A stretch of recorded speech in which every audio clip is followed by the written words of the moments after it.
What if God expected you to multiply your money, not just manage it? Most women in healthcare are taught to earn money, not grow it. And we're paying the price in burnout, student debt, and financial guilt. But Jesus told one story that flipped the script.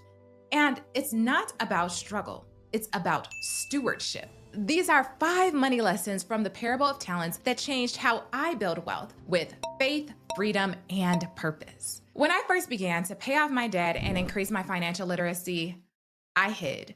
I hid my desire and my passion for wealth building. I thought, who am I to want more? Who am I to teach women about money? I'm trained to be a doctor, so I should just do that. I should focus, be grateful, and stay in my lane. And yet, I watched other people multiply their gifts, start their businesses, build income, use what they had, even if it wasn't perfect. Then a coach told me something that stuck with me, and I will never forget. God didn't give you talents to hide them. Now, this video isn't about my faith journey. It's about our financial one. Because whether you believe in the Bible or not, this parable offers tested principles that have stood the test of time. So let's break down 5 of them.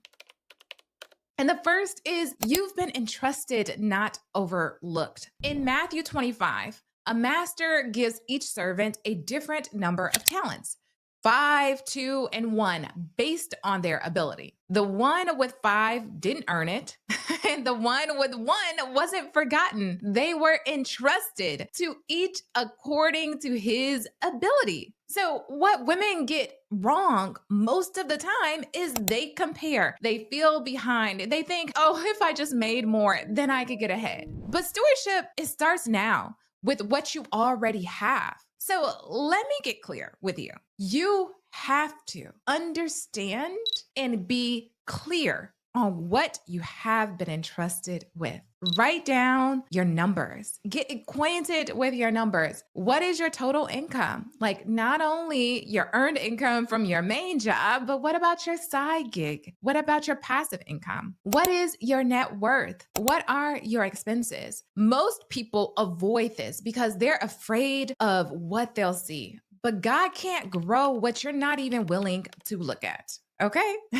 Now, the second principle is multiplication comes from movement, not stagnation. 2 of the servants invested their talents and doubled them, and the third buried his out of fear. What most people get wrong, they think playing it safe is the goal. They save, but don't invest. They work more hours, but don't let their money work for them. So let me give you an action step. Start moving. If you have high interest debt, then that is going to be your first step. And if you need a debt freedom formula, then I want you to click the link below because I have a free guide that helps you to get acquainted with your numbers, applying that first principle, and to start moving because money movement is required for multiplication. And if you have high interest debt, then that needs to be your first move in order to manage your money. And I have a free resource that teaches you step by step what you need to do and how you can do this today. So don't delay, click that link in the show notes in order to get your debt freedom formula.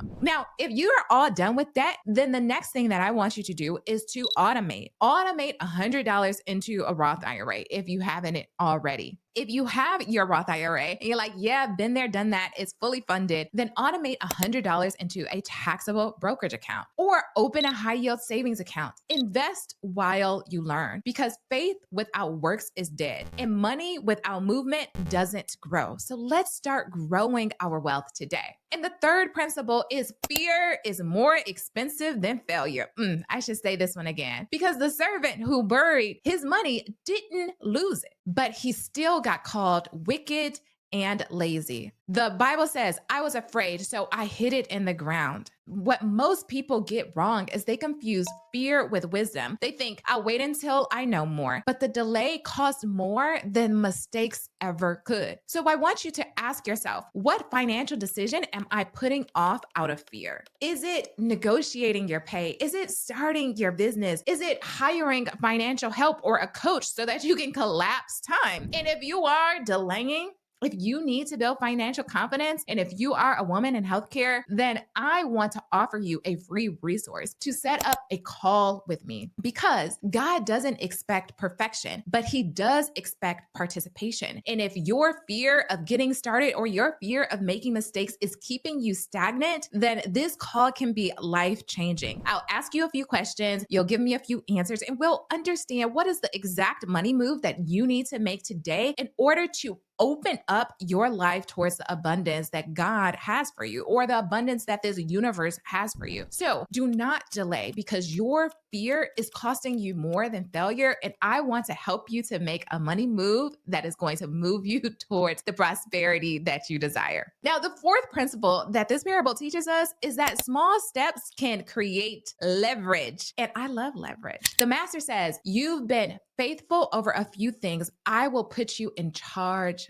of many." That just gives me warm fuzzies hearing that, because what most people don't understand is that they underestimate those small beginnings. They think that saving $50 isn't worth it, so they do nothing, and that nothing compounds. So instead, let's start welcoming and valuing the small contributions that we have available to us. Let's start acknowledging that small contribution, small movement equals leverage, and that it is creating compounding returns. So set up a recurring transfer. It could be $10, $25, $100 a month, whatever feels doable to you. The amount isn't the breakthrough. The consistency is. So that's where compound wealth begins. And it starts to shift how you believe and how you view your small. Remember, what we do with little is what we do with more. So why not start showing what we have today that it is valuable? And number 5 is money is ministry. The servant who buried his talent, even that gets taken away and given to the one who multiplied it. To the one who has more will be given. And that's not a punishment. It is principle, because God blesses multiplication. God blesses movement, not hiding. And this was a true realization for me. If I was hiding my financial literacy, if I was hiding what God was building up in me, then I was not multiplying it, that I was not fulfilling His purpose, that I was not sharing it with the world.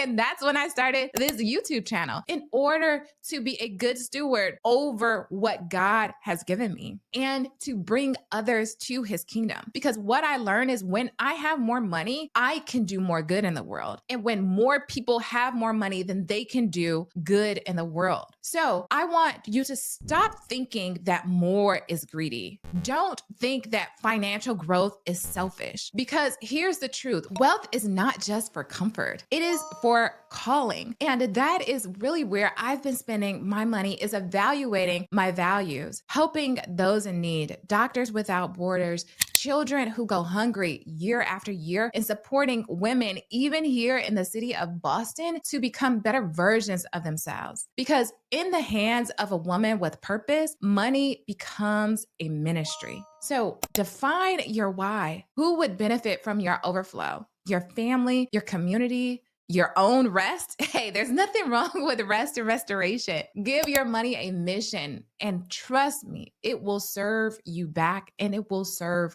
others.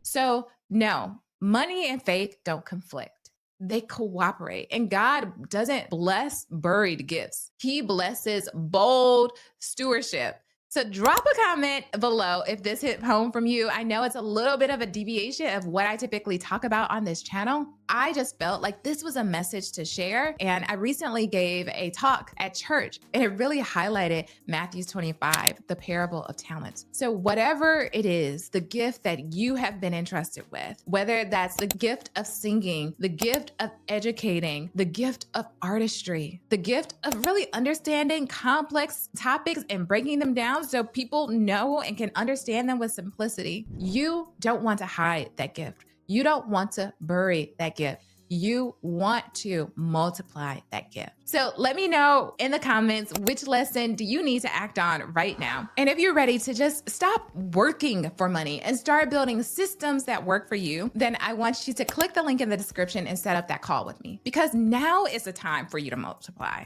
You have been entrusted with gifts and talents, and now you got to use them. Well, I want to say thank you for watching this video. Thank you for setting up the call, and I will see you in the next one. Bye-bye.